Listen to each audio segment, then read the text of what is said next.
Bien, este es nuestro video número 43 de Economía Política y es el segundo video en el que vamos a conversar sobre John Maynard Keynes, sobre el pensamiento de Keynes. El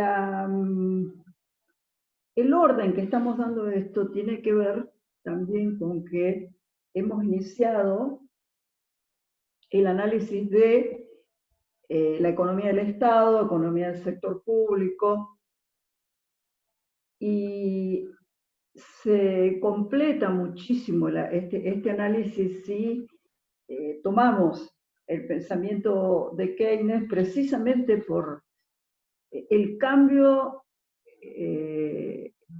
importante que introdujo el pensamiento keynesiano en la teoría económica y también en la política económica.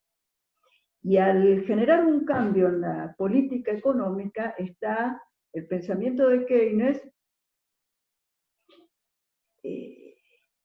también transformó la concepción que el pensamiento que denominaba clásico, ahora vamos a hacer algunas observaciones sobre esta cuestión,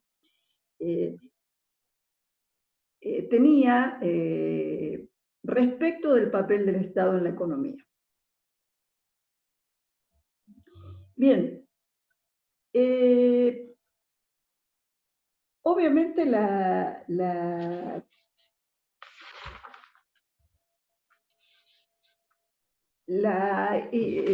aparición, Keynes emerge en la historia del pensamiento y a partir de los comentarios que hicimos en el otro video, hay que entender la época en la que el pensamiento keynesiano aparece, pero en realidad nosotros lo que vamos a hacer particularmente, lo que nos vamos a dedicar en este video es a trabajar algunos aspectos del pensamiento keynesiano, específicamente más conectados a el funcionamiento del sistema económico, cómo el pensamiento keynesiano modifica la concepción del flujo circular y qué pasa con este cambio tan importante desde donde aparece el Estado con un papel mucho más significativo, mucho más protagónico, en términos no únicamente de la política, sino también en términos de la teoría económica. Bien,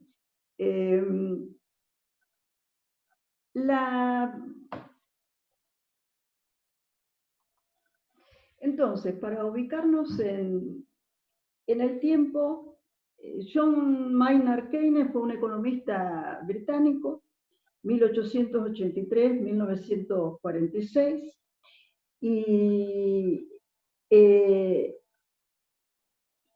es profesor, se gradúa en economía en el King's College en Londres, estudia a partir de 1902, y en este proceso de formación profesional de Keynes, toma contacto con uno de los economistas que vamos a retomar, Alfred Marshall. Alfred Marshall es, bueno, también británico, en realidad Marshall 1842-1924, Keynes 1883-1943, Keynes era más joven.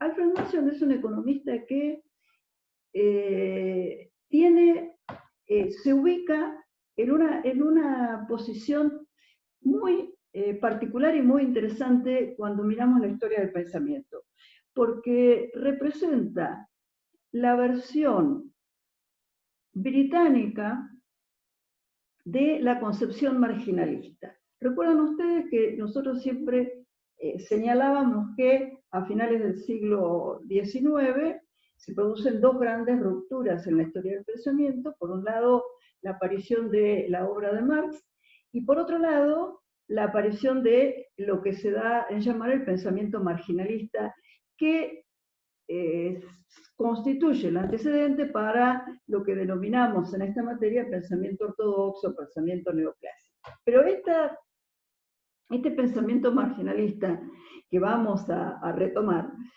tiene varias versiones. La escuela austríaca, distintos pensadores con diferencias y puntos en común, pero también diferencias. Y Alfred Marshall sería la versión británica del pensamiento marginalista, con algunas particularidades. En realidad, hay una cuestión que es importante destacar para poder comprender el pensamiento de Keynes. Marshall se propone o se presenta o se considera como un continuador de Ricardo. ¿Recuerdan ustedes, Ricardo, que comenzamos a analizar, el segundo pensador británico del sistema que denominamos sistema clásico, sistema teórico clásico? Ahora, en realidad esto daría la impresión, a partir de esta autodefinición de Marshall, daría la impresión que, que Marshall es un continuador de los clásicos. ¿Recuerdan ustedes? Habíamos dicho Adam Smith, David Ricardo, Marshall. Sin embargo, hay muchos pensadores, analistas de la historia del pensamiento que observan en realidad un distanciamiento de Marshall respecto de Ricardo. Y en realidad, como la obra de Keynes es básicamente una crítica a su maestro, al pensamiento de su maestro, en realidad lo que Keynes está criticando es este cambio, esta transformación que está sufriendo la propia concepción de lo que es la economía, que está pasando en la versión de Marshall, está presentándose como continuación de la economía política, pero en realidad está girando hacia el marginalismo, que es otra forma totalmente distinta de economía. De manera que lo que está criticando Keynes hace una serie de críticas a este abordaje marshalliano, hace una serie de críticas a esto que él denomina teoría clásica, pero en realidad Keynes está refiriéndose a algunos, no a la teoría clásica de Marx o de Ricardo o de Smith, sino más bien a la interpretación marshalliana cercana al marginalismo. La crítica de Keynes, esto también es importante de señalar, la crítica de Keynes no va a lo que él denomina la superestructura del pensamiento neoclásico marginalista marshalliano. Vamos a denominarle marshalliano. Porque considera que es un pensamiento que en su desarrollo teórico está bien organizado, tiene digamos, una estructura lógica consistente, pero él sí lo que critica es son las premisas, es decir, los puntos que se consideran puntos básicos y que son supuestos iniciales que no necesitan ser probados en una teoría. Entonces, como según la visión de Keynes, estos puntos de partida, estos supuestos premisas básicas, estaban incorrectas, la deducción teórica posterior de alguna manera queda invalidada. ¿Cuáles son las dos cuestiones más importantes que Keynes critica? La primera tiene que ver con el dinero.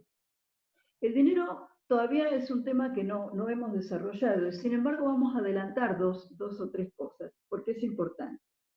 Hemos hablado bastante del valor y Keynes precisamente discute la relación entre dinero y valor. ¿Por qué?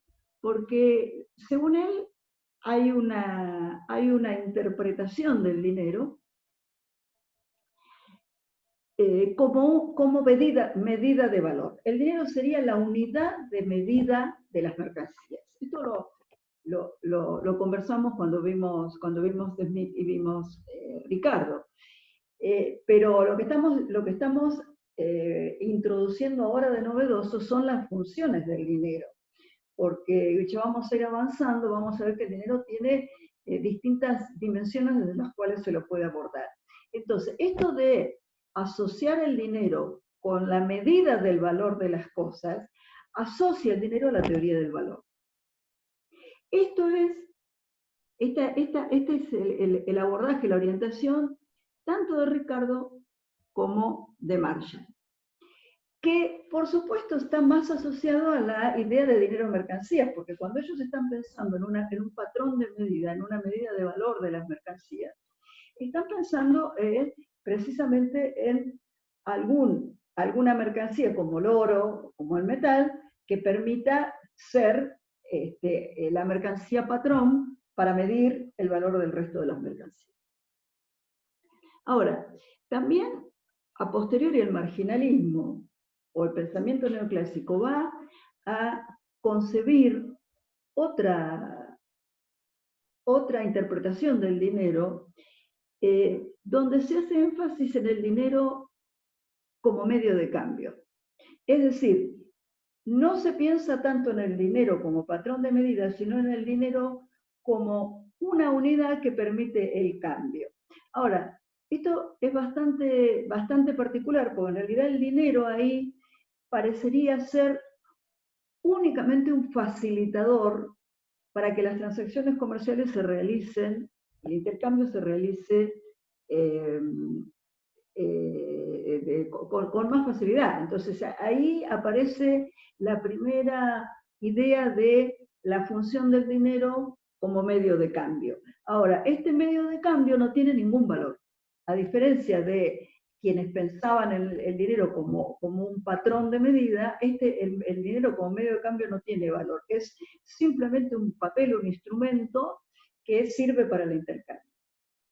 Ahora, Keynes se opone totalmente a estas visiones y nosotros vamos a postergar un poco la discusión sobre el dinero, pero sí vamos a ir a la segunda cuestión que Keynes critica del pensamiento marginalista marshalliano, que es el tema de la ocupación de los recursos.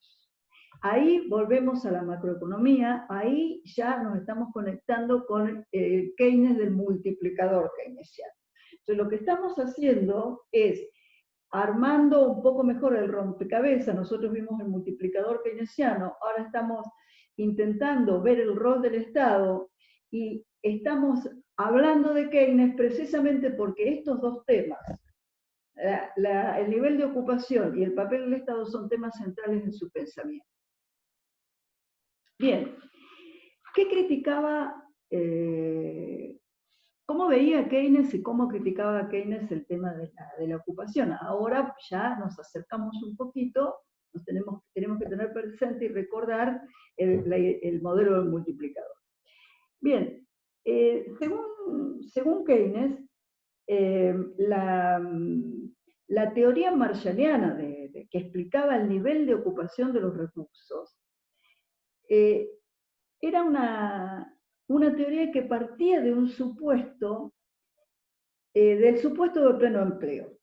Acá podemos acudir nuevamente a nuestra frontera de producción. ¿Qué quiere decir Keynes con esto? Keynes quiere decir, la teoría de Marshall está parte de la base, parte del supuesto, de que en un sistema económico, en el corto plazo, todos los recursos están ocupados. Todos los recursos están ocupados, ¿no? Los factores de producción, los recursos productivos están ocupados. Esto equivaldría a decir que el sistema económico está en un punto, está situado en un punto, un punto sobre la frontera de producción.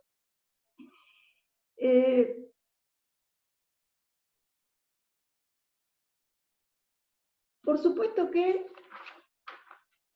entonces, esta es la premisa que básicamente Keynes va a criticar y va a explicar y va a desarrollar por qué esto no sucede a partir de una serie de elementos que vamos a pasar a considerar ahora.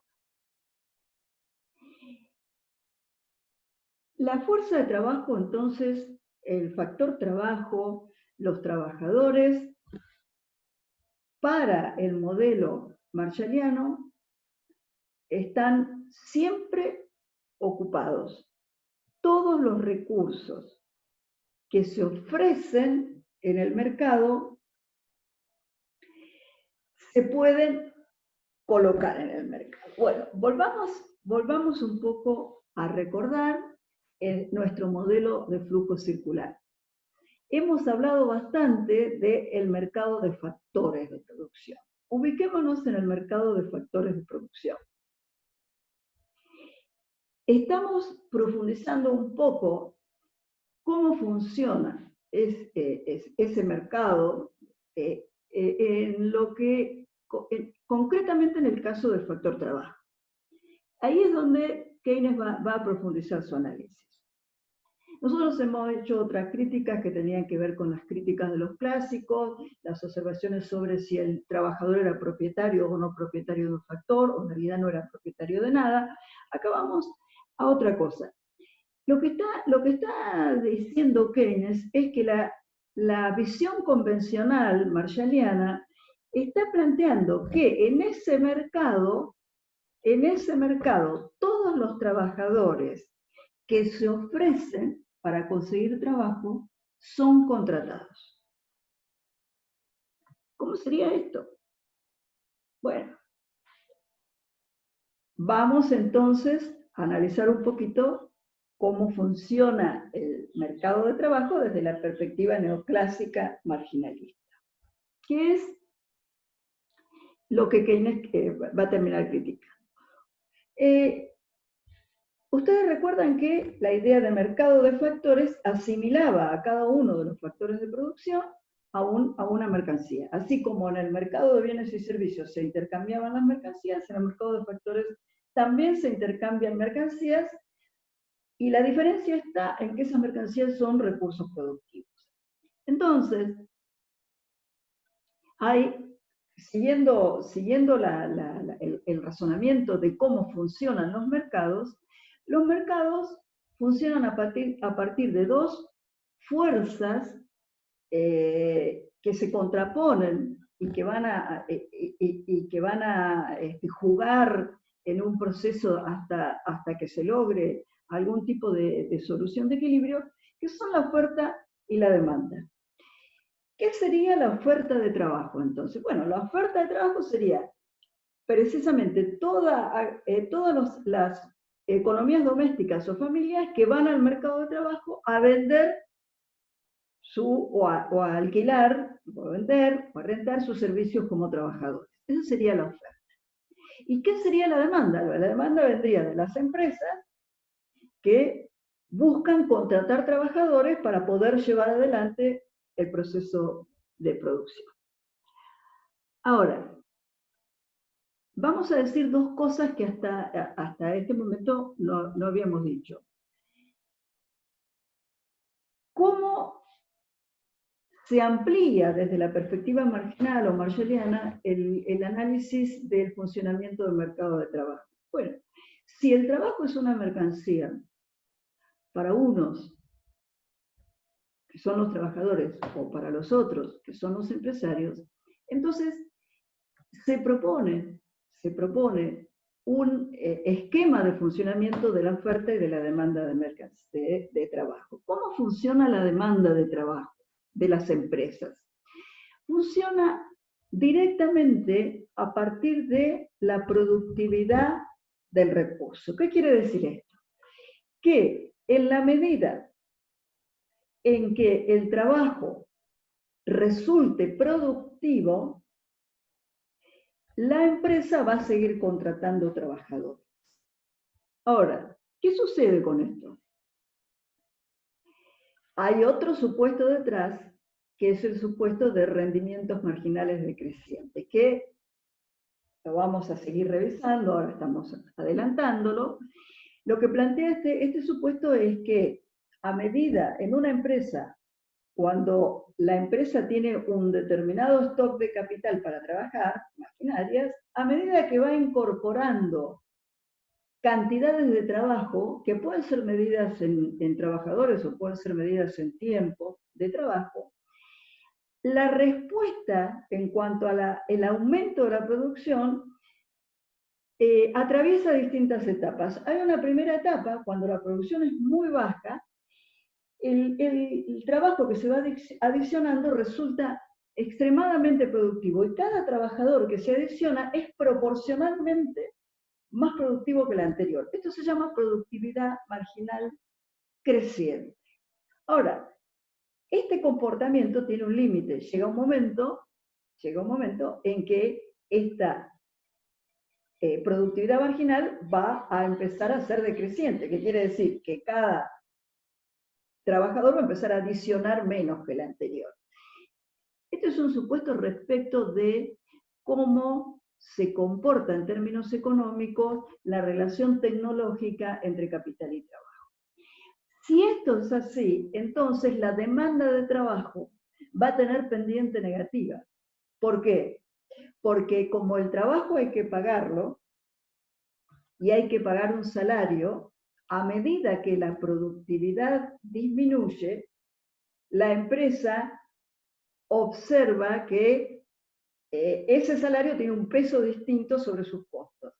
Por lo tanto, a medida que el salario aumenta con productividad decreciente, la cantidad de trabajadores que se contrata tiende a ser menor. Ahora, por otro lado, la oferta de los trabajos de trabajo, es decir, el análisis que hacen los trabajadores, es el siguiente. Los trabajadores comparan, según este planteo, comparan la utilidad de su salario con la desutilidad del trabajo. Es decir, siempre en términos de análisis de utilidad, el salario es interpretado como un conjunto o una combinación determinada de bienes que proporcionan niveles distintos de utilidad. Y el trabajo es asumido como pérdida de utilidad. Entonces, obviamente, en la medida que el salario real, que la cantidad el salario real vaya aumentando, la utilidad del trabajo va a quedar en inferioridad de condiciones respecto de la utilidad del salario. Por ende, a mayor salario real, los trabajadores tienden a priorizar la utilidad de los bienes a los cuales tienen acceso mediante el salario por sobre la desutilidad de tener que ir a trabajar, y por lo tanto la oferta de trabajo tiene pendiente positiva. Estas fuerzas negocian de manera impersonal en el mercado, y lo que se define en el mercado de trabajo es, como en todo mercado, dos cosas: el precio y la cantidad de lo que se está comercializando. ¿Cuál sería el precio? El salario real, que definitivamente va a haber un nivel de salario real en el cual los empresarios y los trabajadores se van a poner de acuerdo. El mercado va a coordinar para que ese sea el nivel de salario real en el cual ellos acuerdan contratar y ser contratados en un determinado nivel de ocupación. Digamos, nivel de salario real de 1.000 pesos, hay coincidencia en que los trabajadores están dispuestos a ofrecer tantas horas de trabajo y los empresarios a contratar la misma cantidad de horas de trabajo. Creo que esta situación es una situación típica del pensamiento marginalista marshalliano, planteada en términos de fuerzas que van a conducir a este mercado al equilibrio. ¿Qué quiere decir esto? Que bueno, que operando las fuerzas de la demanda, los intereses de los trabajadores, por otro lado, las negociaciones mutuas van a ir fijando un nivel de salario real en el cual va a haber coincidencia respecto de la cantidad de personas que se contratan. Ahora, este